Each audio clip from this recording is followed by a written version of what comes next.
Nous parlons tous d'amour, mais qu'est-ce vraiment l'amour? Nous avons tous vu ou entendu des histoires qui parlent de cela. Et cela se finit généralement par ils se marièrent, vécurent heureux et eurent beaucoup d'enfants. Mais la réalité, c'est que les choses ne se passent pas toujours comme cela. Et on ne nous dit pas ce qui se passe après le mariage. Le mariage est un test, un projet.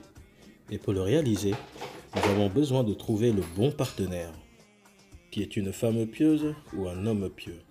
Se marier avec un homme beau, riche, charismatique est une bonne chose, mais cela ne doit pas être la priorité. Je vais partager avec vous une histoire qui s'est passée il y a quelques années. C'est l'histoire d'un jeune Égyptien pauvre qui est allé travailler aux Émirats pendant une vingtaine d'années et devient riche. Son père était un imam en Égypte. Un jour, le fils l'appela et lui dit: Papa, je voudrais me marier. Je me suis concentré sur mon travail durant toutes ces années. Maintenant, il est temps que je trouve une femme. Et je voudrais que tu la choisisses pour moi, s'il te plaît. Que tu t'occupes de tout. Que le jour du mariage soit le jour où je la verrai. Cet homme avait tellement confiance en son père. Le prophète sallallahu alayhi wa sallam a dit: Une femme est demandée en mariage pour 4 raisons. Sa richesse, sa beauté, sa lignée et sa religion. Vous avez mieux fait de choisir celle avec la religion. On ferme la parenthèse. On revient à notre histoire.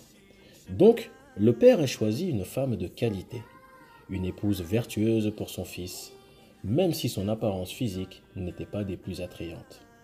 Le jour du mariage, le fils arriva en Égypte. Il fut directement conduit chez sa femme. Celle-ci portait un niqab, un voile qui recouvre même le visage et ne laisse apparaître que les yeux. Après la fête, ils sont allés rejoindre leur chambre. Dès qu'elle retira le voile qui lui couvrait le visage, il fut sous le choc. Un choc terrible. Il se dit: Est-ce donc la femme que mon père a choisie pour moi? Mais ça doit être une erreur, c'est pas possible. Elle n'est pas jolie du tout. Il en fut si déprimé, lui qui était si heureux de rentrer au pays après toutes ces années, si excité de rencontrer la belle que son père avait choisie pour lui. Se noyant dans sa frustration, il ne dit pas un mot et s'endormit. Durant le dernier tiers de la nuit, la femme qui avait bien compris la réaction de son mari essaya de le réveiller, mais il refusa. Elle essaya une nouvelle fois, il refusa. Alors, elle l'aspergea d'eau pour le réveiller. Il se leva enfin. Elle lui dit: Oh, je sais que tu es très déçu, et je le comprends, car je ne suis pas belle. Mais tu sais quoi? Je souhaitais me marier pour une seule et bonne raison. Je voulais mettre en pratique le hadith du prophète sallallahu alayhi wa sallam qui dit: Qu'Allah soit miséricordieux envers l'homme qui se réveille pour prier durant la nuit et qui réveille aussi sa femme. Et si elle ne se réveille pas, il l'asperge de l'eau sur elle pour la tirer de son sommeil. Et qu'Allah ait de la miséricorde envers la femme qui se lève pour prier durant la nuit et réveille son mari, afin qu'il prie avec elle. Et s'il ne se réveille pas, elle asperge de l'eau sur lui. Par Allah, je te suis tellement reconnaissant de m'avoir permis de réaliser ce souhait. Je voulais tellement mettre en pratique ce hadith que j'étais devenu quelque peu désespéré de me marier un jour, car je le sais, je ne suis pas belle. Veux-tu s'il te plaît réaliser la dernière partie du hadith avec moi? Peux-tu juste te lever et diriger la prière? Priez avec moi. Alors, il se leva et dirigea la prière.